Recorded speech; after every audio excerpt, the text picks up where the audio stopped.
First Kings chapter 6, English Standard Version. In the 480th year after the people of Israel came out of the land of Egypt, in the 4th year of Solomon's reign over Israel, in the month of Ziv, which is the 2nd month, he began to build the house of the Lord. The house that King Solomon built for the Lord was 60 cubits long, 20 cubits wide, and 30 cubits high. The vestibule in front of the nave of the house was 20 cubits long, equal to the width of the house, and 10 cubits deep in front of the house. And he made for the house windows with recessed frames. He also built a structure against the wall of the house, running around the walls of the house, both the nave and the inner sanctuary, and he made side chambers all around. The lowest story was 5 cubits broad. The middle one was 6 cubits broad, and the third was 7 cubits broad. For around the outside of the house he made offsets on the wall, in order that the supporting beams should not be inserted into the walls of the house. When the house was built, it was with stone prepared at the quarry, so that neither hammer nor axe nor any tool of iron was heard in the house while it was being built. The entrance for the lowest story was on the south side of the house, and one went up by stairs to the middle story, and from the middle story to the third. So he built the house and finished it, and he made the ceiling of the house of beams and planks of cedar. He built the structure against the whole house, 5 cubits high, and it was joined to the house with timbers of cedar. Now the word of the Lord came to Solomon. Concerning this house that you are building, if you will walk in my statutes and obey my rules and keep all my commandments and walk in them, then I will establish my word with you, which I spoke to David your father. And I will dwell among the children of Israel, and will not forsake my people Israel. So Solomon built the house and finished it.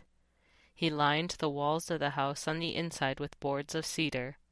From the floor of the house to the walls of the ceiling, he covered them on the inside with wood, and he covered the floor of the house with boards of cypress.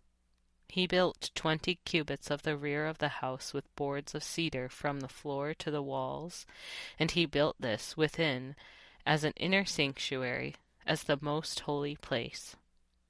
The house, that is, the nave in front of the inner sanctuary, was 40 cubits long. The cedar within the house was carved in the form of gourds and open flowers. All was cedar. No stone was seen. The inner sanctuary he prepared in the innermost part of the house, to set there the ark of the covenant of the Lord. The inner sanctuary was 20 cubits long, 20 cubits wide, and 20 cubits high, and he overlaid it with pure gold. He also overlaid an altar of cedar.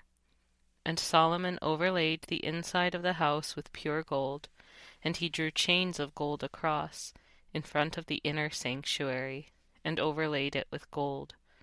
And he overlaid the whole house with gold, until all the house was finished. Also the whole altar that belonged to the inner sanctuary he overlaid with gold. In the inner sanctuary he made 2 cherubim of olivewood, each 10 cubits high. 5 cubits was the length of one wing of the cherub, and 5 cubits was the length of the other wing of the cherub. It was 10 cubits from the tip of one wing to the tip of the other. The other cherub also measured 10 cubits. Both cherubim had the same measure and the same form. The height of one cherub was 10 cubits, and so was that of the other cherub. He put the cherubim in the innermost part of the house, and the wings of the cherubim were spread out so that a wing of one touched the one wall, and a wing of the other cherub touched the other wall. Their other wings touched each other in the middle of the house. And he overlaid the cherubim with gold. Around all the walls of the house he carved engraved figures of cherubim and palm trees and open flowers in the inner and outer rooms. The floor of the house he overlaid with gold in the inner and outer rooms. For the entrance to the inner sanctuary he made doors of olivewood. The lintel and the doorposts were 5-sided. He covered the 2 doors of olivewood with carvings of cherubim, palm trees, and open flowers. He overlaid them with gold, and spread gold on the cherubim and on the palm trees. So also he made for the entrance to the nave doorposts of olivewood in the form of a square, and 2 doors of cypress wood. The 2 leaves of the one door were folding, and the 2 leaves of the other door were folding. On them he carved cherubim and palm trees and open flowers, and he overlaid them with gold evenly applied on the carved work. He built the inner court with 3 courses of cut stone and 1 course of cedar beams. In the 4th year the foundation of the house of the Lord was laid, in the month of Ziv. And in the 11th year, in the month of Bul, which is the 8th month, the house was finished in all its parts, and according to all its specifications. He was 7 years in building it.